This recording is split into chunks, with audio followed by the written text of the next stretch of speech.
back to my channel. 2 months ago, I took a leap of faith and I decided to put my life on display and start my own YouTube channel. Ever since then, I find myself constantly getting asked, why did I start YouTube and why did I choose ASU? Now, why did I start YouTube? The answer is simple.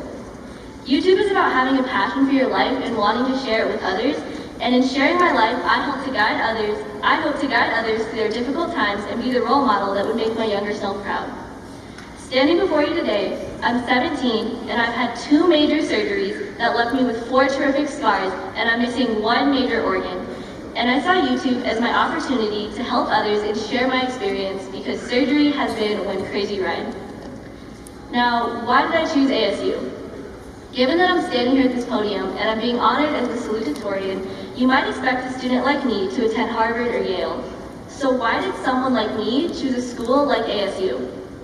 Arizona State University holds a special place in my heart, as does their charter, which states, ASU is measured not by whom it excludes, but by whom it includes in how they succeed. Now, freshman year, I was extremely naive, as many of us were, and I had my bar set high. I told everyone I was going to Stanford. So how exactly did I go from Stanford to ASU?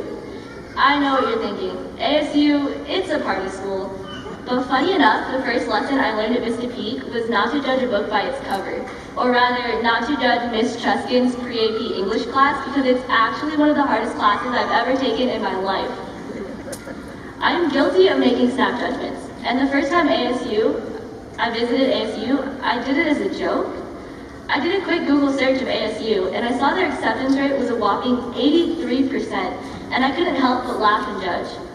So rewind to the summer before senior year. I'm still a naive, soon-to-be senior, and my uncle and I are driving to California on a college road trip that was really his let's visit every Major League Baseball stadium trip, and we took a pit stop in Arizona for the night. I didn't want the stop to go to waste, so I suggested we check out the nearby campus. I remember my first step onto this campus with my knockoff Birkenstocks and my stuffy attitude. I scoffed at all of the students, and I can admit I was pretty judgmental. I thought, oh, ASU accepts anyone and everyone. I mean, they're a fallback school, just a safety net. At the time, I thought I was too good for ASU, but I came to find that ASU was too good for me.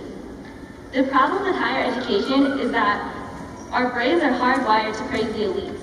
We are trained to think that Stanford is superior because of their 4% acceptance rate, but the truth is that Stanford has the resources to help millions of students, and all that statistic speaks to me is that schools like Stanford deny 97% of applicants the opportunity to learn. So what exactly do you get when you turn your back on Stanford and choose the biggest university in the nation? You get 100,000 beautifully diverse students.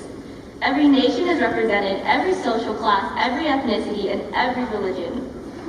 I chose ASU because one day on their campus was enough to change my entire life. My perspective changed instantly, and I was no longer the naive freshman with a bone to pick and people to show up. One look at Arizona State University, and I knew the impact I would make there would be greater than anywhere else. More importantly, I chose ASU because when I stepped on their campus, it reminded me of home. Vista Peak has been my home for 4 years, and Aurora Public Schools has sheltered me for 12. We're a community filled with diversity, and we should celebrate our success and our differences because the two would not exist without each other. In fact, the first person to teach me this lesson was my dad, Mitchell Lopez, who has been my greatest advocate and greatest support.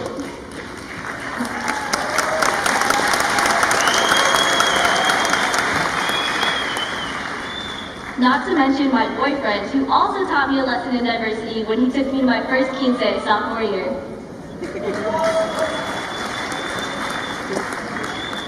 In my 12 years in APS, I've encountered so many beautiful people, and I would not be here today without them to guide me in my life.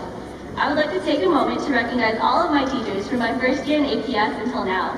I would not be at this podium if it weren't for you. Ms. Height, Ms. Hauser, Mr. Alcina, Ms. Moore, Mr. Kramer, Ms. Seidinger, and countless others. Can I get a round of applause for these amazing mentors?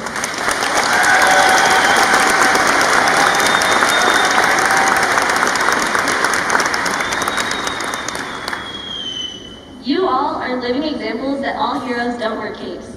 Vista Peak has truly humbled me, and every teacher has strengthened me. And thanks to every mentor, teacher, and coach, past and present, we, the class of 2018, are prepared to start the next chapter of our lives. So thanks for watching, and I'll see everybody next Monday with a new video.